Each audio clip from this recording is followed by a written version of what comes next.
Hello दोस्तों, मैं वीर प्रजापति एक बार फिर से आप सभी का स्वागत करता हूं PCM live learning YouTube channel पर।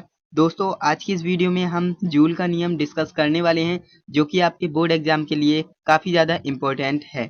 दोस्तों, जूल का नियम अगर आपके एग्जाम में पूछा जाता है तो आपको क्या क्या लिखना है वो भी मैं इस वीडियो में बताऊंगा, और कितने मार्क्स का पूछा जाता है वो भी मैं आपको इस वीडियो में बताऊंगा।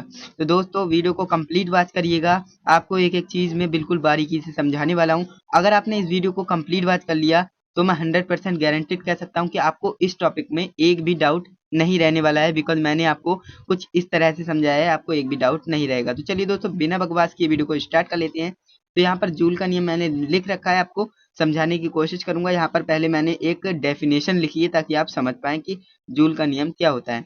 तो जब हम किसी चालक में धारा को प्रवाहित करते हैं तो वह गर्म यानी हीट होने लगता है, जिसे जूल का नियम कहते हैं। इसकी खोज 1841 ईस्वी में हुई थी। तो दोस्तों, यहाँ से आप कुछ समझे। जब हम किसी चालक में विद्युत का प्रवाह, चालक आप समझते ही है कंडक्टर जिसमें इलेक्ट्रिसिटी का फ्लो होता है, उसे हम चालक कहते हैं, अर्थात विद्युत का जिसमें प्रभाव होता है वही हमारा चालक कहलाता है। तो चालक में जब भी हम करंट को फ्लो कराएंगे तो वहां पर क्या होगा, उसमें हीट पैदा हो जाएगी, है ना। तो गर्माहट पैदा हो जाती है, जिसे हम जूल का नियम कहते हैं। और इसकी खोज जो है जूल ने ही की थी। जूल उस वैज्ञानिक का नाम था, और उसने कब की थी? 1841 ईस्वी में की थी, है ना। तो दोस्तों, इसका मैं आपको एक एग्जांपल बताता हूँ। आपके घर पर प्रेस जरूर से होगी, प्रेस जिससे आप कपड़े इस्त्री करते हो। तो वही जो है, आप जैसे ही उसे इलेक्ट्रिसिटी देते हैं तो वहां पर आपकी जो प्रेस है वो हीट होना शुरू हो जाती है। तो जूल का नियम उस पर लागू होता है, क्योंकि जहां पर हम कंडक्टर में इलेक्ट्रिसिटी का फ्लो करते हैं तो वहां पर जो भी आपका कंडक्टर है वो हीट होने लगता है ना। तो वहां पर जूल का नियम लगता है। तो यहाँ पर हम देख लेते हैं जूल के नियम में आपको डेराइव कैसे करना है।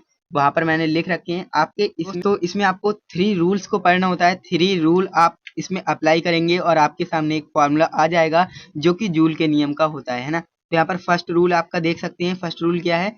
किसी चालक में उत्पन्न हुई ऊष्मा यानी कि हीट, ऐसे इसे डिनोट कर सकते हैं, एच फॉर हीट, उसमें बहने वाली धारा के वर्ग के समानुपाती होती है, जबकि चालक का प्रतिरोध और समय स्थिर रहता है। दोस्तों, आप समझने की कोशिश करिएगा। किसी चालक में उत्पन्न हुई ऊष्मा यानी कि किसी चालक में जितनी ऊष्मा यानी कि हीट उत्पन्न होगी ना, उसमें बहने वाली धारा आई के वर्ग के समानुपाती होता है। प्रतिरोध और समय स्थिर रहेगा, ये आप याद रखेंगे। दोस्तों, यहाँ पर मैंने क्या लिखा है?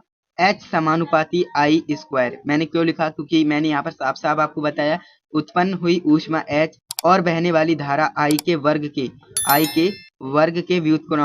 समानुपाती होती है।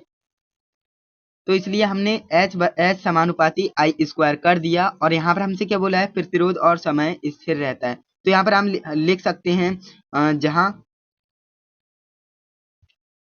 आर और टी, है ना। R for resistance and T for time, small T बनाइएगा, स्थिर रहें। यहाँ पर आप ये भी लिख सकते हैं, मैंने लिखा नहीं था, जहां आर और टी स्थिर हैं। ओके, इतना लिख देंगे। एंड हमारा ये फर्स्ट रूल जो है वो कंप्लीट हो जाता है। एंड सेकंड रूल की तरफ बढ़ते हैं। तो सेकंड रूल हमसे कहता है, किसी चालक में उत्पन्न ऊष्मा एच उस चालक में बहने वाली, यहाँ पर वाले होगा, बहने वाले प्रतिरोध आर के समानुपाती होता है, जबकि धारा और समय स्थिर रहता है। तो दोस्तों, वही बात है। यहाँ पर मैंने क्या बोला?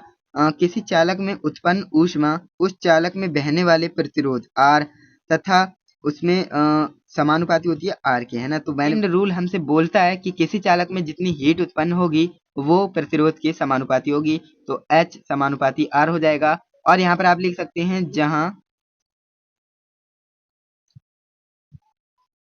आई और टी, है ना। आई फॉर आपकी विद्युत धारा यानी कि इलेक्ट्रिसिटी। यहाँ पर आप टी लिखेंगे, टी फॉर टाइम यानी कि समय और धारा स्थिर रहती है। तो यहाँ पर आप लिख सकते हैं स्थिर है। ओके, इतना आप लिख देंगे तो यहाँ पर आपका ये सेकंड लॉ कंप्लीट हो जाता है, सेकंड रूल कंप्लीट हो जाता है। एंड थर्ड रूल की तरफ बढ़ते हैं। तो थर्ड रूल हमसे कहता है, किसी चालक में उत्पन्न ऊष्मा यानी कि एच फॉर हीट उसमें बहने वाली धारा के समय टी के समानुपाती होती है, जबकि धारा और प्रतिरोध स्थिर होता है। तो यही मैंने लिखा है। मैंने क्या बोला कि उत्पन्न ऊष्मा होगी वो एच जो होगा उसमें बहने वाली धारा के समय, है ना, धारा के समय के समानुपाती होगी, यानी कि टी के समानुपाती होगी, आई के नहीं। आप याद रखेंगे टी के समानुपाती होगी, क्योंकि हमने बोला है धारा के समय t के समानुपाती होती है। तो वही मैंने लिखा है h समानुपाती t।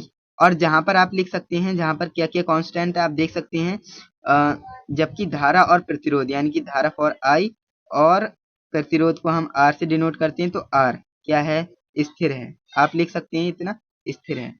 तो ये हो जाता है आपका थर्ड रूल कंप्लीट। तो आप करेंगे क्या, उनको आप इक्वेशंस मान लेंगे। तो h समानुपाती I स्क्वायर ये हमारी फर्स्ट इक्वेशन हो जाएगी, h समानुपाती R ये हमारी सेकंड इक्वेशन हो जाएगी, h समानुपाती t ये हमारी थर्ड इक्वेशन हो जाएगी। तो हम करेंगे फ्रॉम इक्वेशन 1, 2 एंड थर्ड, हम क्या करेंगे, तीनों समीकरणों को मिलाकर लिख देंगे। तो हमारे पास एक फॉर्मूला आएगा, मैं आपको बताता हूँ। तो h समानुपाती I स्क्वायर RT, यहाँ पर आप देख सकते हैं h तो है यहाँ पर, तो h समानुपाती I स्क्वायर RT, तो वही मैंने लिखा है। तो जहां पर h क्या है, जूल यानी कि ऊष्मा है ना। तो यहाँ पर आप क्या करेंगे, k बराबर 1, यहाँ पर एक कांस्टेंट आएगा जो कि मैंने यहाँ पर लगाया है, h समानुपाती k I square RT। k एक कांस्टेंट है, आप लिख भी सकते हैं, और इसका मान कितना होता है, 1 होता है। तो 1 करेंगे तो h बराबर I स्क्वायर RT हो जाएगा। तो दोस्तों जहां पर k आपका क्या है, स्थिरांक है, आप लिख सकते हैं स्थिरांक या फिर नियतांक कह सकते हैं। तो यहाँ पर स्थिरांक लिख दीजिएगा, जहाँ पर k एक स्थिरांक है। तो यहाँ पर h बराबर I स्क्वायर RT हो जाएगा, जहाँ पर जूल का नियम होता है h बराबर I स्क्वायर RT। तो दोस्तों इस प्रकार आपका जूल का नियम यहाँ पर होता है समाप्त। इतना आपको लिखना है, अगर आपके एग्जाम्स में आता है तो आप इतना लिख देंगे तो आपको फुल ऑफ फुल मार्क्स मिल जाएंगे। तो दोस्तों आई होप आपको इस वीडियो से जूल का नियम बिल्कुल क्रिस्टल क्लियर हो गया होगा। अब दोस्तों मैं आपको बता देता हूँ ये क्वेश्चन आपको किस किस तरह से पूछ लिया जा सकता है। दोस्तों अब बात करते हैं ये क्वेश्चन आपके एग्जाम में किस किस तरह से देखने को मिलेगा। तो यहाँ पर आपको क्वेश्चन में लिख रखे हैं जो कि 3 मोस्ट इंपॉर्टेंट क्वेश्चन आपको पता होना चाहिए कि आपका क्वेश्चन किस तरह से पूछ लिया जा सकता है। तो विद्युत धारा का ऊष्मीय प्रभाव लिखो, इस तरह से पूछ लेंगे, विद्युत धारा का ऊष्मीय प्रभाव लिखो। जहां पर ऊष्मीय धारा का ऊष्मीय प्रभाव आ जाए वहां पर आप समझ लीजिएगा कि जूल का नियम ही पूछा जा रहा है। एंड सेकंड हमारा क्वेश्चन आ सकता है जूल के नियम का तापन का नियम लिखो, है ना। जूल के तापन का नियम लिखो, इस तरह से भी हमें पूछ लिया जा सकता है एग्जाम में। एंड थर्ड क्वेश्चन हो सकता है जूल का नियम लिखो, तो आप लिख दीजिएगा। तो दोस्तों इस प्रकार आप लिख सकते हैं, और इस क्वेश्चन से आपके 8 मार्क्स यहाँ से कंप्लीट हो जाएंगे, जो कि एक उत्तरीय प्रश्न में आता है। तो दोस्तों आई होप इस वीडियो से आपको जूल का नियम बिल्कुल क्लियर हो गया होगा। अगर आपको वीडियो अच्छी लगी तो वीडियो को लाइक कीजिएगा, ज़्यादा से ज़्यादा शेयर कीजिएगा। एंड अगर आप चैनल पे नए हैं तो चैनल को सब्सक्राइब भी कर लीजिएगा, हम आपके लिए नई नई वीडियो लाते रहेंगे। एंड मैंने इसके पहले आपको ओम का नियम और आपको समांतर क्रम, श्रेणी क्रम सब कुछ समझा दिया है। अगर आप देखना चाहते हैं तो वीडियो के डिस्क्रिप्शन में जाइएगा, या फिर आप मेरे चैनल पर जाकर विजिट कर सकते हैं। तो वहाँ पर आपको सारी वीडियोज की लिंक जो है मिल जाएगी, वीडियोज मिल जाएंगे, तो आप वहाँ से वॉच कर सकते हैं। तो दोस्तों आज के लिए बस इतना ही, हम मिलते हैं नए वीडियो में नए टॉपिक के साथ। तब तक के लिए जय हिंद, वंदे मातरम।